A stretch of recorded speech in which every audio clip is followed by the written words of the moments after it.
Hi, my name is Kelli Hu, and I'm a scientist for NASA, and I'm here to do an AMA with you guys. All right, so first question is, what do I do for NASA?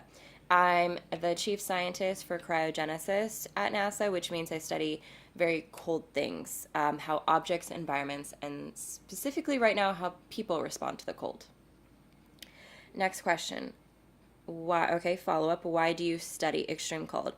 Um, Honestly, various reasons stemming from we could look at the climate change that's happening right now, but also because we want to discover more about what's happening on other planets, such as Europa, which is the moon for Jupiter, Titan, the ice caps on Mars, and even the dwarf planet Sedna.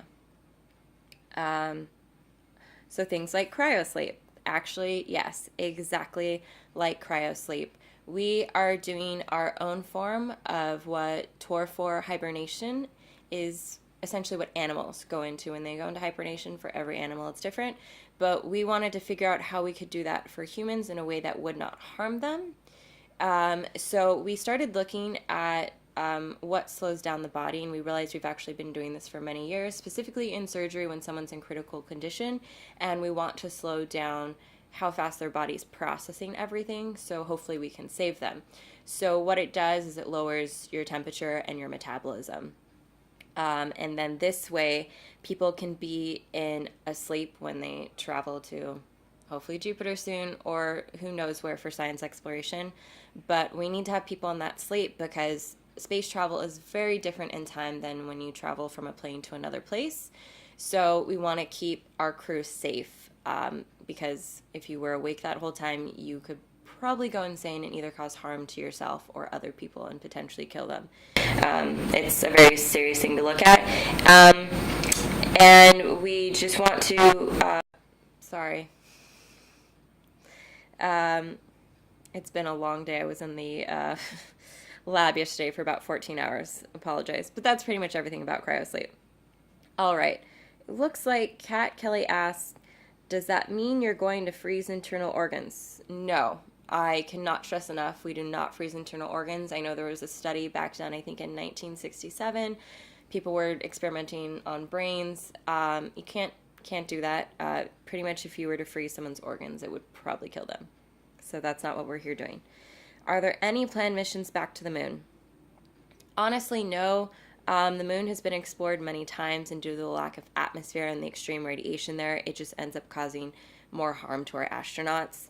Right now, there are obviously teams that are trying to plan a Mars exploration. However, I'm more in favor in looking more into Jupiter. Again, 14-hour days, guys. Specifically, Europa. I believe it's more obtainable because we have discovered that there is definitely sea levels there. We don't know how deep, which is why we need to go there and explore it.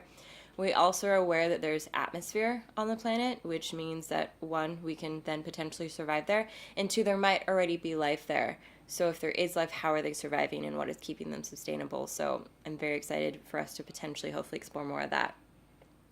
All right. What do you do to unwind?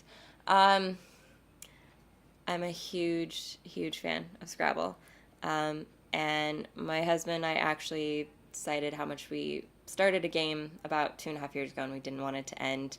So we made this huge quilt that takes up most of our office and then stitched letters on pillows. And so now we're playing this huge Scrabble game with pillows. And I really don't want it to end. It's kind of wonderful. Favorite movie? It's a tie. Alien and Mulholland Drive. I can't pick, don't ask me to. Favorite planet? If you haven't guessed it yet, it's Jupiter. If you could live in any sci-fi world, which would you choose? Firefly. I mean, it's the Wild West meets space. I can't really much get better than that. All right, thank you so much for coming to my AMA or tuning in. How does the internet work?